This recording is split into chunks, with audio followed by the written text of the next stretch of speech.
परसों करवा चौथ है और उस दिन तुम्हारे और भोजराज के बीच सारे पर्दे हट जाएंगे। उस दिन तुम भोजराज को अपना पति मानकर उसे अपना चेहरा दिखाओगे।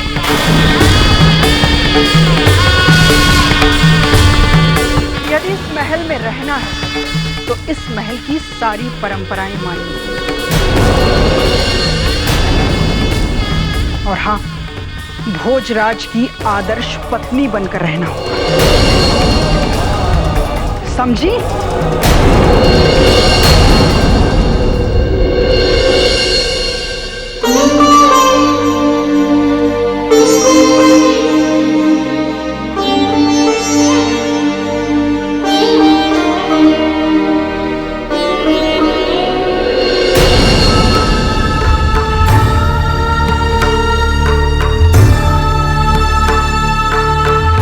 मुझे इस तरह उनसे झगड़ा नहीं करना चाहिए था।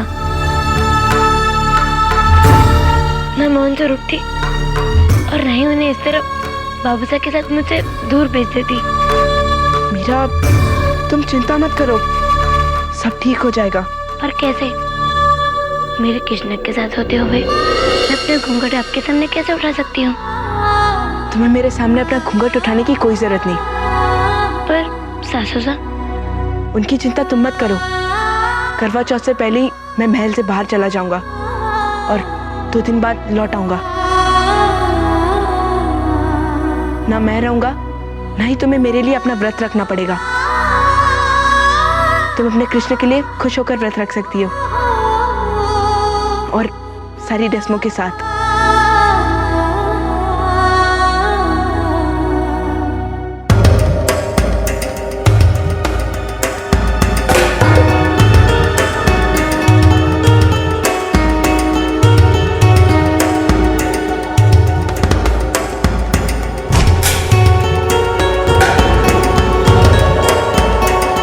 बात है जीजी साहब,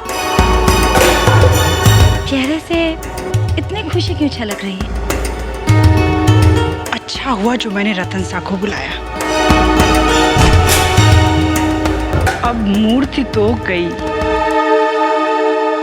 और मीरा को नियंत्रित करने की चाबी अब मेरे हाथों में है।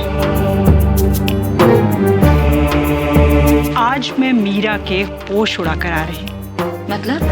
मैंने मीरा को चेतावनी दी कि उसे यदि इस महल में रहना है तो उसे इस करवा चौथ की रात को भोजराज के सामने हमेशा हमेशा के लिए अपना घूंघट हटाना पड़ेगा।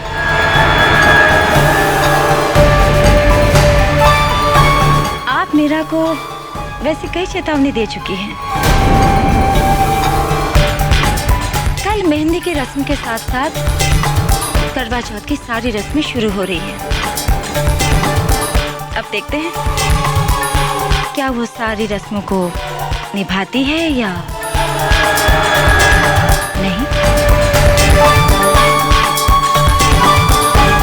उसके पास अब कोई चारा ही नहीं। उसे भोजराज के लिए सारी रस्में निभानी ही पड़ेंगी।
करवा चौथ की मेहंदी है।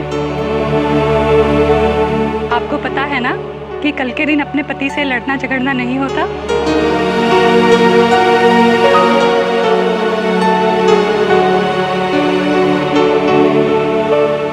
और करवा चौथ की रात को चंद्रमा के सामने जब तक पति का चेहरा ना देख लो तब तक पानी का घूंट भी नहीं लिया जाता और ना ही अन्न का दाना मुंह में लिया जाता है।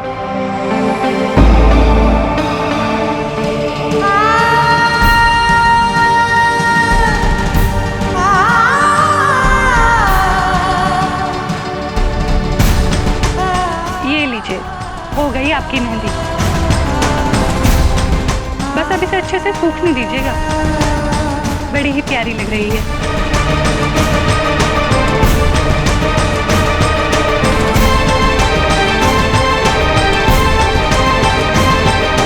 चंद्रमा के सामने जब तक पति का चेहरा ना देख लो तब तक पानी का घूंट भी नहीं लिया जाता।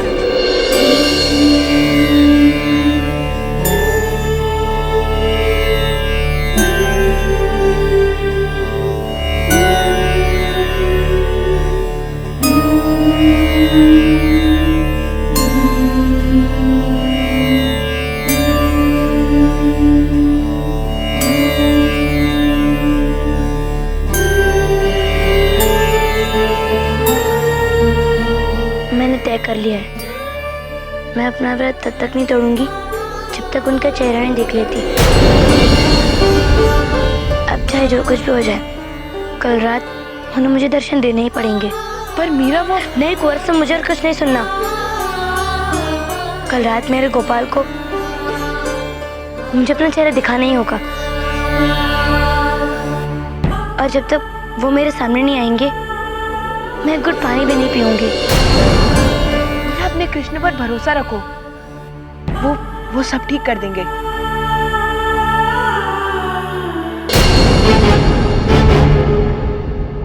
मैं चलता हूँ, लेकिन हाँ किसी को बताना मत कि मैं करवा चौथ के बाद ही लौटूंगा।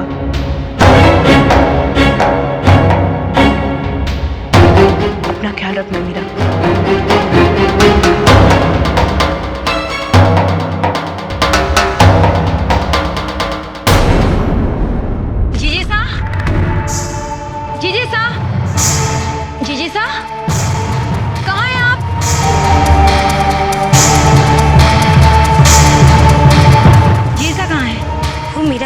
और गई है।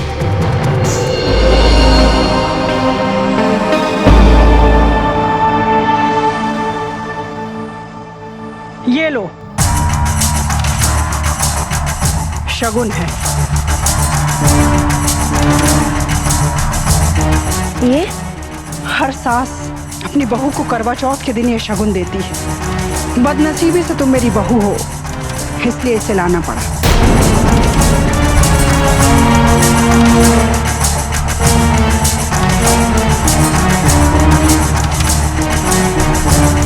भोजराज कहाँ है?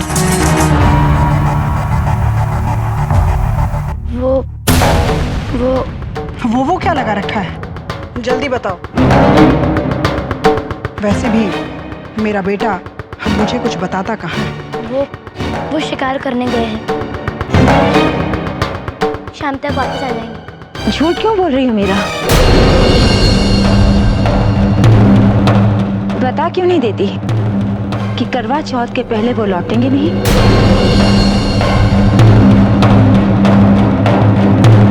मैं यहीं से गुजर रही थी जीजी सा, मैंने मीरा और भोजराज की बातें सुनी। भोजराज कह रहे थे कि वो करवा चौथ के 2 दिन के बाद ही लौटेंगे।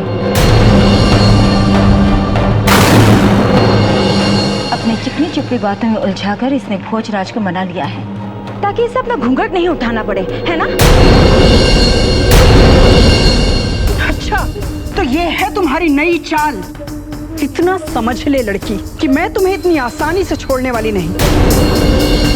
जब तक भोजराज का चेहरा तुम नहीं देख लेती तब तक तुम्हें पानी की एक घूंट भी नहीं मिलेगी।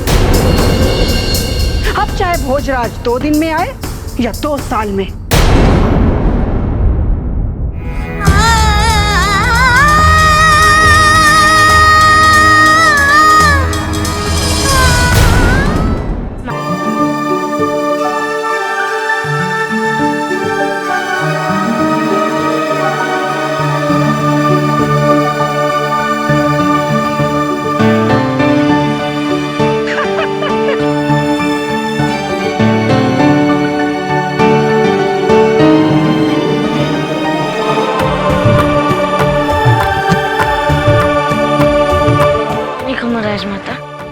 देखते रहो। आप यहाँ? बस यूं ही खड़े खड़े तुम्हारा अभ्यास देख रही थी। एक बात पूछूं? पहले तो मैंने कभी तुम्हें अभ्यास करते नहीं देखा, फिर आज ये सब अचानक क्यों? मासा कह रही थी कि मैं बड़ा हो रहा हूँ और मुझे अपने अभ्यास पे ध्यान देना चाहिए। अच्छा, ये तो बहुत अच्छी बात है। हाँ, और मासा कह रही थी बड़े भाई साहब की जगह शायद मुझे ही राजगद्दी पर बैठना पड़े, इसलिए मैं अभी से राजा बनने की तैयारियां कर रहा हूँ। ये क्या अनाप शनाप कह रहे हो? मासा कह रही थी कि मीरा भाभी साहब की कुंडली में पति सुख नहीं है।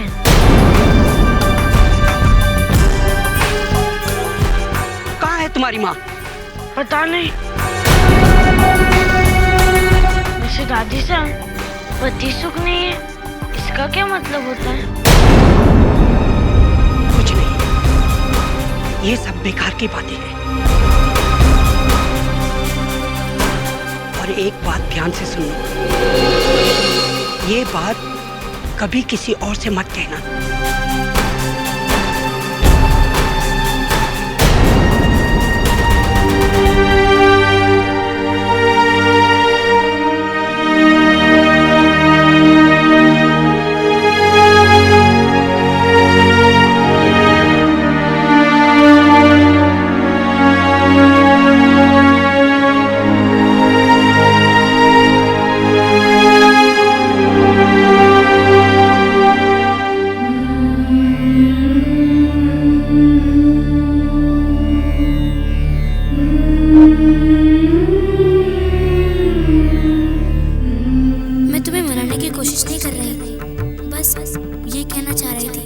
कि तुम कल रात जान निकलते ही किसी भी तरह मुझे अपना चेहरा दिखा देना।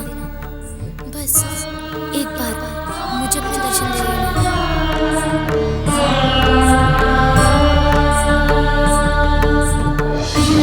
इतनी रात हो गई, तुम यहाँ पर खड़े खड़े क्या कर रही हो? चलो जल्दी सो जाओ, सुबह सूर्योदय से पहले उठकर तैयार हो जाना। सरगी की रस्म है, और याद रहे यदि क्षण भर की भी देर हुई ना तो खैर नहीं। मैंने जानबूझकर भोजराज को बुलाने के लिए सैनिकों को नहीं भेजा। जब 3-4 दिन तक तुम्हें पानी नहीं मिलेगा ना, तब पता चलेगा।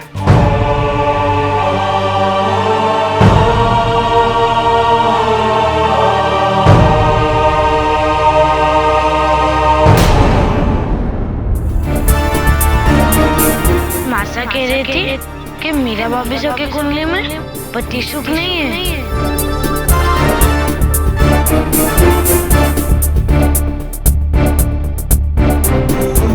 इसका मतलब मीरा से भोजराज की शादी भोजराज की मृत्यु का कारण बनेगी।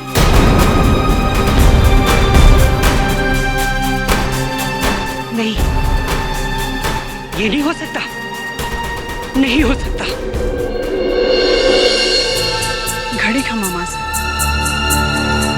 आपने हमें बुलाया? नहीं, हमने करमेतन को बुलाया था। कहाँ है वो? वो तो सो गई।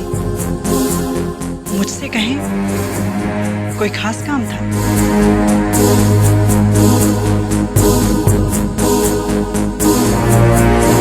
सब ठीक तो है ना माँ? आपको चिंतित लग रही हैं। हम ये सोच रहे थे कि मीरा का पहला करवा चौथ है ना, तो हम नहीं चाहते कि मीरा से कोई भूल चूक हो और फिर कोई अपशगुन हो। आप चिंता न करें माँ साहब, मैंने उसे सब समझा दिया। ठीक है, बहुत देर हो गई है, अब जाकर सो जाओ।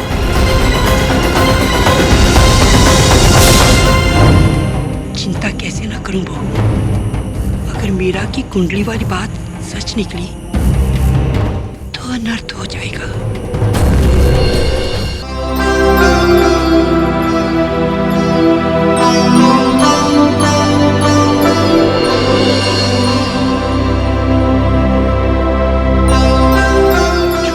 अब मैं तैयार हो गई हूँ।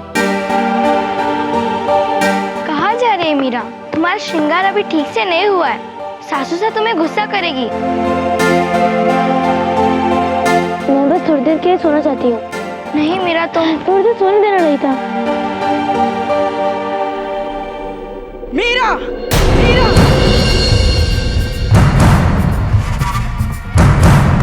तुम अब तक सो रही हो? तुम पत्नी होने के नाम पर कलंक हो। वहां बैठकर सब तुम्हारा इंतजार कर रहे हैं और तुम यहाँ बैठकर सो रही हो। चलो, तुम्हारी वजह से आज दादी सा ने मुझे डांटा। कितना कुछ हो गया, पर तुम्हें लज्जत जरा भी नहीं आती। चलो, जल्दी चलो।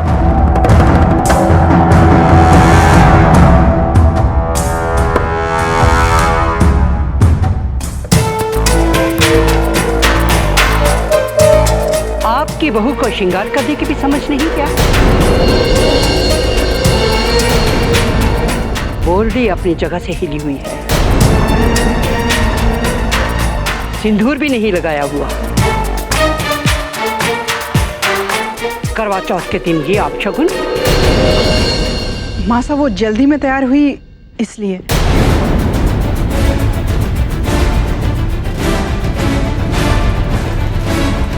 अब जल्दी से अपना स्थान ग्रहण करो, समय नहीं है। जी मासा।